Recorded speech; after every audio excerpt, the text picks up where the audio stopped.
नमस्कार मित्रों, कैसे हैं सभी। आशा करती हूँ ठीक होंगे।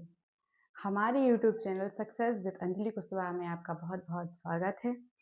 जैसा कि आप देख रहे हैं, आज की क्लास में हम समुद्री लवणता के बारे में समझेंगे। तो सबसे पहले हेडिंग डाल लेते हैं, फिर उसके बाद हम समझ लेते हैं कि समुद्री लवणता क्या होती है। सबसे पहले लवणता के बारे में समझेंगे, फिर समुद्री लवणता के बारे में समझेंगे। ओके, इनमें डिफरेंस कुछ ज़्यादा है नहीं, थोड़ा थोड़ा सा है, लेकिन आप वो भी समझ लीजिए। ओके, क्या लवणता। ओके, तो आप देखेंगे कि जो समुद्र होते हैं उनका जल कैसा होता है, खारा।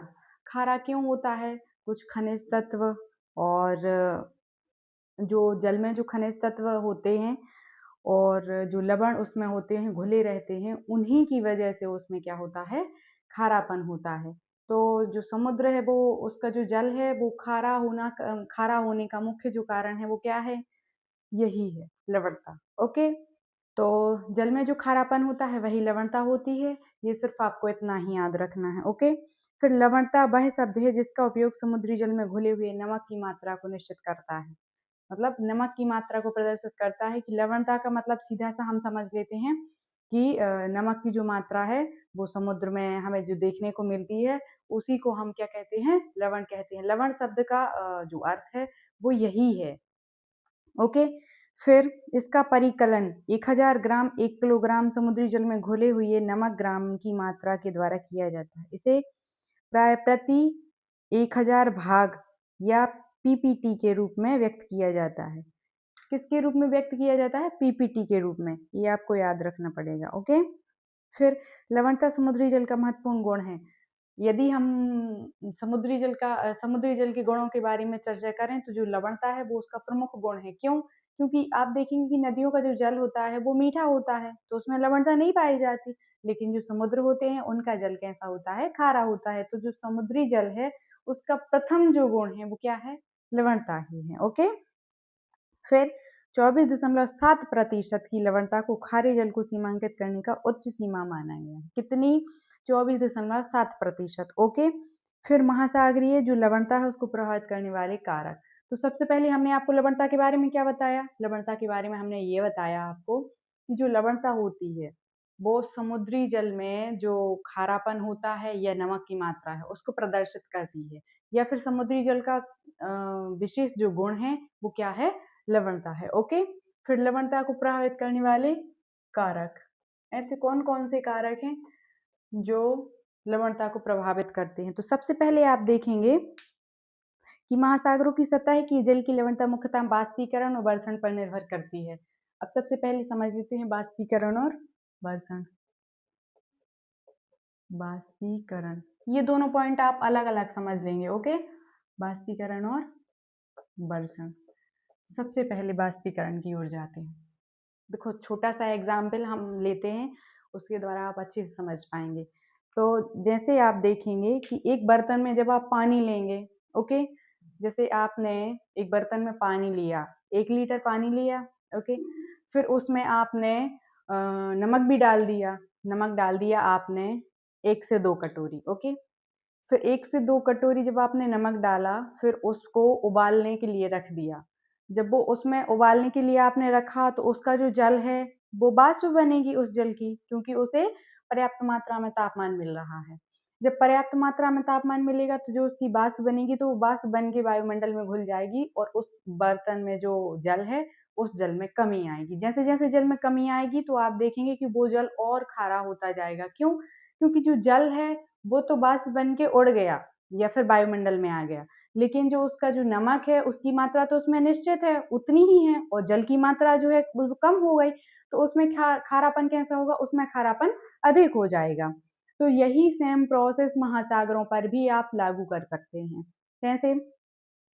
जिस स्थान पे बाष्पीकरण अधिक होगा वहां पे आप देखेंगे कि यही प्रोसेस आप उस पर लागू करें यदि, तो जैसे यहाँ पे आप देखेंगे ये सागर है। ओके, ये सागर है और ये सूर्य है, ये इसका प्रकाश यहाँ पे आ रहा है। फिर यहाँ से वाष्प बनेगी, तो वाष्प जैसे बनेगी तो यहाँ सागर जैसे इतना है तो फिर सागर इतना बचेगा, मतलब जल की जो कमी है वो हो जाएगी। जल की कमी होगी तो जो यहाँ पे आप देखेंगे कि समुद्री जो लवणता है वो अधिक मात्रा में होगी, तो यहाँ का जो जल है वो खारा होगा, अधिक खारा होगा।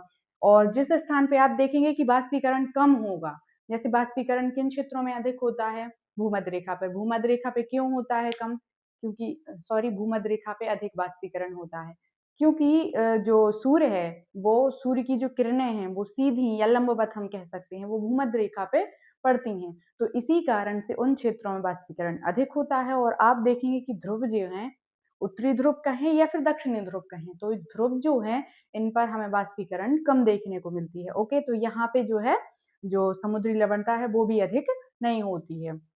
तो आपको बाष्पीकरण में यही लिखना है कि जैसे जैसे बाष्पीकरण अधिक होगी तो उस स्थान का जल है वो खारा होगा, लेकिन जैसे जैसे बाष्पीकरण कम होगा, मतलब जिन स्थानों में बाष्पीकरण कम होगा वहां की जो लवणता है वो अधिक नहीं होगी। और उदाहरण के रूप में आप यही लिख सकते हैं कि भूमध्य सागर क्षेत्रों में बाष्पीकरण अधिक होता है तो वहां के जो जल है, महासागरों का जो जल है वो खारा अधिक होता है। लेकिन ध्रुवों के निकट या फिर आप देखें शीतकटिबंध में आप जाएंगे तो वहां पे बाष्पीकरण कम होती है और इसी कारण जो खारापन है वो भी कम देखने को मिलता है। ओके, तो एक पॉइंट आपका क्लियर हो गया होगा।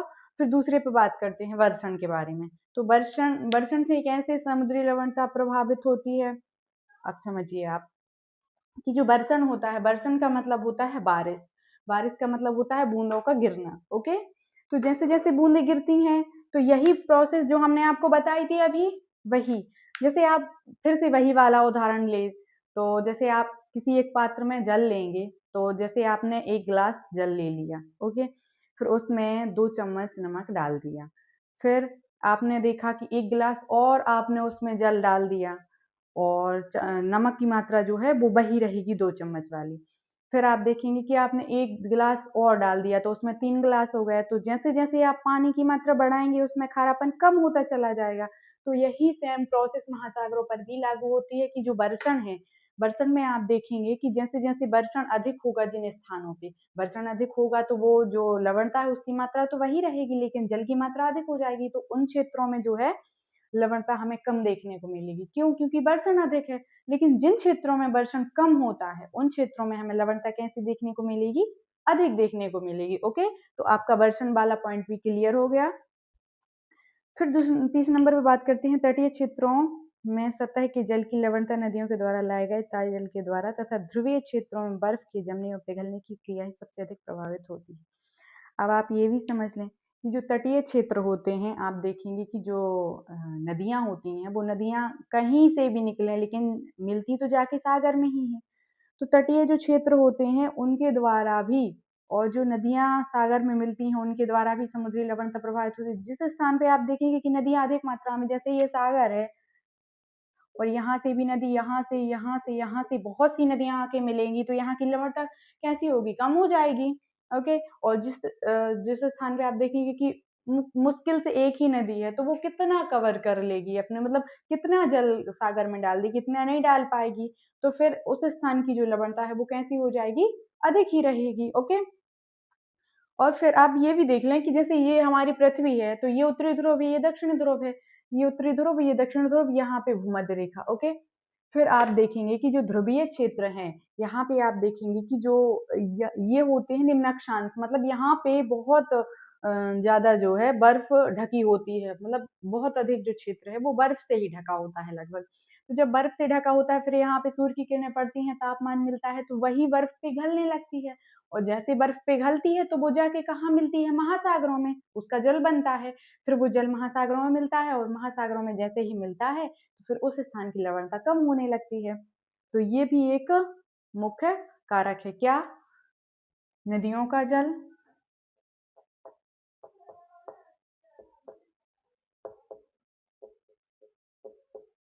और ध्रुवीय क्षेत्रों में बर्फ का पिघलना।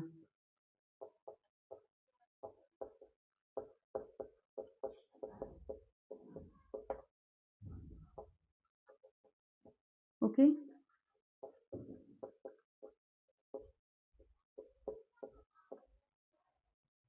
तो ये 4 कारक आप अच्छे से समझ गए होंगे। फिर पवन भी जल की जो लवणता है उसको प्रभावित करने वाला एक कारक है। कैसे?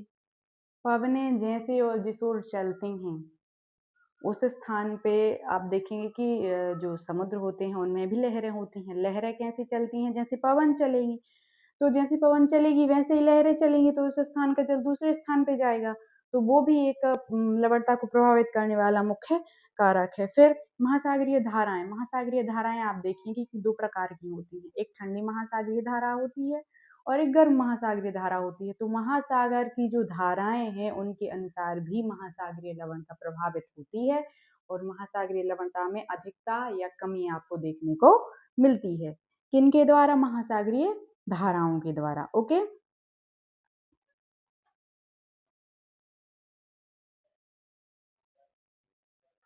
फिर आप थोड़ा सा समझ लें कि किस महासागर में लवणता का जो प्रतिशत है वो कितना है।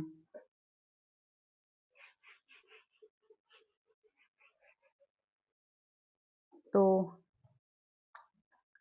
और सबसे पहले ये भी समझ लें आप कि उच्च लवणता वाले जो क्षेत्र हैं वो कौन कौन से हैं। तो आप देखेंगे उच्च लवणता वाले क्षेत्र, सबसे पहले नंबर पे कौन सा है? मृत सागर में।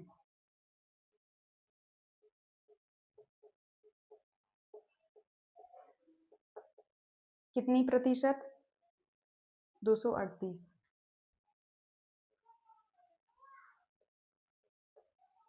ओके, फिर टर्की की बॉन झील।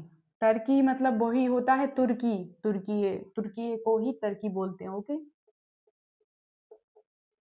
टर्की की कौन सी? ये सागर नहीं है, बॉन झील, ये दूसरे नंबर पे आती है। इसमें कितना? 330।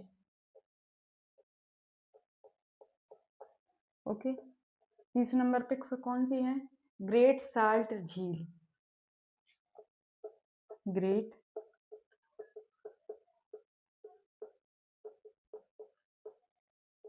साल्ट झील कितनी? 220। ओके, अब समझ लेते हैं कि विश्व के जो महासागर हैं उनमें कौन कौन सी महासागरों में कितनी कितनी प्रतिशत जो है लवणता हमें देखने को मिलती है। फिर आप देखेंगे कि सामान्य जो खुले महासागर होते हैं उनमें लवणता की जो मात्रा है वो 33 से 37% होती है। फिर जो लाल सागर है उसमें 41% देखने को मिलेगी आपको, और आर्कटिक जो सागर है उसमें आपको 35% देखने को मिलेगी। फिर इसके बाद प्रशांत महासागर के बारे में बात कर लेते हैं। तो उत्तरी गोलार्ध के पश्चिमी भाग में लवणता 35 में से कम होकर 31 हो जाती है। मतलब ये घटती बढ़ती रहती है हमने, और इसके कारक क्या है? यही सब। ओके, फिर आप देखेंगे इसके बाद अटलांटिक महासागर की जो लवणता है वो 36% है लगभग। कितनी? अटलांटिक महासागर कौन सा? ये ही जो क्या कहते हैं उससे, अफ्रीका महाद्वीप, उत्तरी अमेरिका और दक्षिणी अमेरिका के जो बीच में एस से वाला है वही है अटलांटिक महासागर। ओके, तो अटलांटिक महासागर की कितनी है? अटलांटिक सागर कितनी है? अटलांटिक सागर की औसत 36%। फिर इसके बाद हिंद महासागर की औसत लवणता 35% है। इसकी हिंद महासागर की